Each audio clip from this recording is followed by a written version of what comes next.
Inside an organization, we can no longer depend on our own. We need to communicate with others and work together to achieve common goals. It is similar to the majority of atoms. They interact with others to achieve stability. When they combine into molecules or compounds, they form molecular properties that are different from the property of its individual elements. One of them is the molecular mass. Mass is important to determine the new molecule's function and behavior. Today, we will discuss relative molecular and formula mass.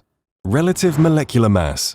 The majority of the air around us is composed of nitrogen molecules N2. To obtain its relative molecular mass, or MR, we're using the same formula that is used to calculate the relative atomic mass we've discussed before, which is the average mass of a nitrogen molecule divided by a twelfth of the mass of a carbon-12 atom. Just like relative atomic mass, the relative molecular mass is the more convenient number of the actual molecular mass in the form of a ratio, so it does not have a unit. But, unlike the actual mass, the relative molecular or atomic mass reflects the behavior of the atoms and molecules more accurately, because it includes the mass and prevalence of each isotope of the element. The quick way to obtain the value of relative molecular mass, or MR, is by finding the sum of the relative atomic masses, or AR, of all the atoms in its chemical formula. For example, carbon dioxide, another component of the Earth's atmosphere, has a formula of CO2. So, to obtain the MR of the substance, we need to add the relative atomic mass, or AR of carbon, added by 2 times the AR of oxygen, which gives a result of 44. Let's try to calculate the MR of sugar in sugarcane. First, we need to identify its elements. Then we multiply the AR of each element by their number, and lastly, add them together. This method works for molecules of other compounds as well. But for compounds that do not exist as molecules, enter the relative formula mass.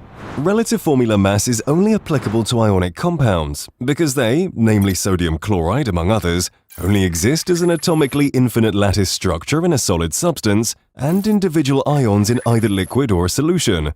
Since we can't obtain the exact number of the constituent atoms, we cannot calculate the relative formula mass before we decide its chemical formula. From the lattice structure, the formula can be defined using methods that will be discussed in future videos. Then, just like finding the relative molecular mass, simply add the relative atomic mass of all the constituent atoms. Even for tricky substances such as the wonderful blue copper sulfate crystals, the steps remain similar. First, obtain the chemical formula from our giant lattice structure, which is CuSO4 5H2O, and then figure out the number of atoms in each element. Multiplying them with its respective AR and adding them all together give us the relative formula mass of copper sulfate crystals, 249.5. If you're confused, just remember that determining both the relative molecular mass and relative formula mass use the same equation. The only difference is that in relative formula mass, we need to obtain the chemical formula first before making the calculation. This is because the relative formula mass is the ratio for substances that exist only in ionic compounds, while the relative molecular mass is the ratio for molecular and covalent compounds. Now, to check your understanding, gypsum is the raw material to produce cast for supporting a broken bone. Does it have a relative molecular mass or relative formula mass? What is the resulting MR?